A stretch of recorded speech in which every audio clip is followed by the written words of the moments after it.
आज मी तुम्हाला सांगणार आहे मी माझ्या रोजच्या घरच्या पोळ्या कशा पटापट गॅस वाया न घालवता करते। कणिक सगळ्यात पहिले मी मळून घेते, तवा ठेवून देते, पण तवा खालचा गॅस मी नंतर लावते। सगळ्या कणकीच्या मी एकसाथ गोळे सगळे तयार करून घेत असते। पोळी ज्या हिशोबाने करायची आहे, छोटी मोठी, कधी पराठे असतात तर कधी फुलके असतात। आम्ही फुलक्यांना पोळीच म्हणतो आणि पराठ्यांना पराठे।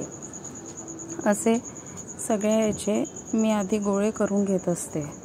त्याला पीठ नाही लावत, फक्त गोळे करून ठेवते। जितकी आपली कणिक असते त्या पूर्ण याचे मी सगळे गोळे करून ठेवते।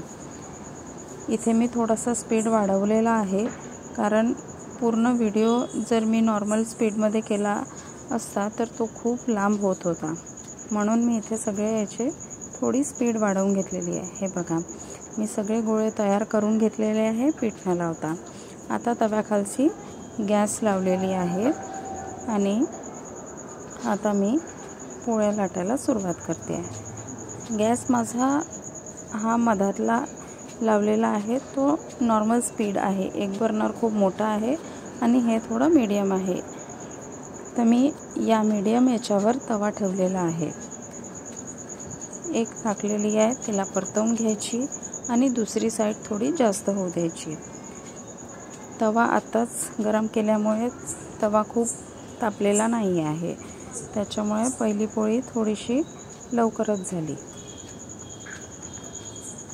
दुसरी पोळी पण तुम्ही पाहू शकता, इथे तवा अजिबात रिकामा राहणार नाही गोळे तयार असल्यामुळे, नाहीतर आपला गोळा करण्यात वेळ जातो आणि तेवढा मग तवा रिकामा राहून जातो। तो तवा रिकामा अजिबात राहत नाही। गोळे तयार राहिले की तवा अजिबात रिकामा राहत नाही आणि आपली गॅसही वाया जात नाही। साधारण गृहिणी असल्यामुळे या छोट्या छोट्या गोष्टींचा विचार करावाच लागतो, तर मी तर या सगळ्या गोष्टींचा विचार करूनच आपला वापर करत असते स्वयंपाकखोलीतला।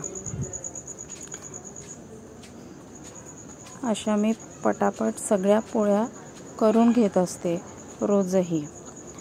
तवा इतका तापलेला असतो की शेवटची पोळी झाल्यानंतरही मी त्या तव्यावर कधी वरण तापवते, कधी दूध तापवायचं बाकी असेल तर दुधाचं भांडं ठेवून देत असते, म्हणजे ती थोडंसं का होईना पण कोंबट येऊन जातं ते पातेलं, आणि मग त्याच्यानंतर ते गॅसवर तापवून घेते।